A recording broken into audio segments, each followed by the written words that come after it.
పశ్చిమ బెంగాల్లోని బరూయిపూర్ పరిధిలో సూర్యాపూర్ ఘాట్ ప్రాంతంలో ఆదివారం ఉదయం ఒక బస్తాలో 11 ఏళ్ల బాలిక మృతదేహం లభ్యమైంది. కుటుంబ సభ్యుల కథనం ప్రకారం తన పుట్టినరోజు కోసం బహుమతి కొనుగోలు చేసేందుకు బాలిక ఇంటి నుంచి బయటకు వెళ్ళింది. చాలాసేపైనా తిరిగి రాకపోవడంతో కుటుంబ సభ్యులు ఆమె కోసం వెతకడం ప్రారంభించారు. అయితే మరుసటి రోజు ఉదయం స్థానికులు ఓ బస్తాలో ఒక బాలిక మృతదేహం కనిపించడం ఒక్కసారిగా కలకలం రేపింది. ఈ ఘటనపై బాలిక కుటుంబ సభ్యులు తీవ్ర ఆరోపణలు చేశారు. 4 వ్యక్తులు బాలికను బలవంతంగా తీసుకెళ్లి అనంతరం చేసి మృతదేహాన్ని పడవేశారని వారు ఆరోపిస్తున్నారు.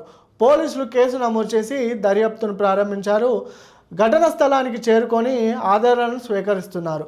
బాలిక మరణానికి గల కారణాలను నిర్ధారించేందుకు పోస్టుమార్టం నివేదిక కోసం అధికారులు ఎదురు చూచుచున్నారు.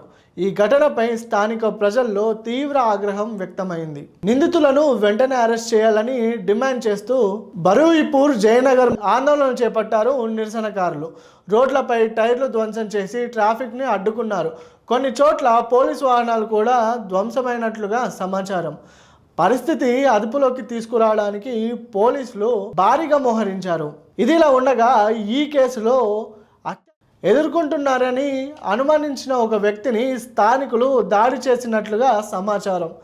ఆ దాడిలో అతను మరణించినట్లుగా వార్తలు వినిపిస్తున్నాయి. అభంశుభం తెలియని ఒక 11 ఏళ్ల బాలికపై ఇంత అరాచకం. బంగ్లాదేశ్లో ప్రస్తుత పరిస్థితులు ఈ విధంగా కొనసాగుతున్నాయి. అయితే ఈ తరుణంలో చూసుకుంటే గత కొన్ని రోజుల క్రితం కూడా ఒక అతి కిరాతకంగా అత్యాచారం చేసి హత్య చేసినట్లుగా మనకు సమాచారం ఉంది. అయితే ఆ కుటుంబానికి తగిన న్యాయం జరుగుతుందా లేదా అనేది ఇప్పుడు వేచి చూడాల్సిన పరిస్థితి.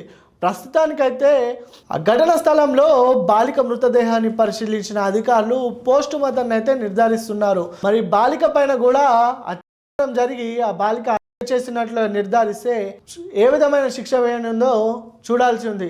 బంగ్లాదేశ్లో ఇలాంటి అరాచకాలు రోజు రోజుకు మామూలుగా మారుతున్నాయనే చెప్పవచ్చు. అయితే గత ప్రభుత్వమైన మమతా బెనర్జీ ప్రభుత్వం తర్వాత ప్రస్తుతానికి డబల్ ఇంజన్ సర్కార్ అయిన బీజేపీ ఇక్కడ అధికారం చెలాయిస్తుంది.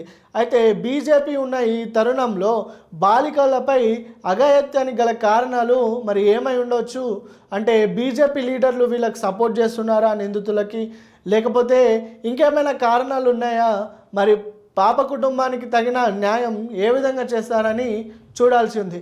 మొత్తానికైతే ఇలాంటి ఘటనలు రోజు రోజుకి మితిమీరిపోతున్నాయి. నిందితులకి కఠిన శిక్షలు విధిస్తే తప్ప ఇటువంటి మరొకసారి రిపీట్ కావని కొంతమంది నెటిజన్లు చెప్తున్నారు.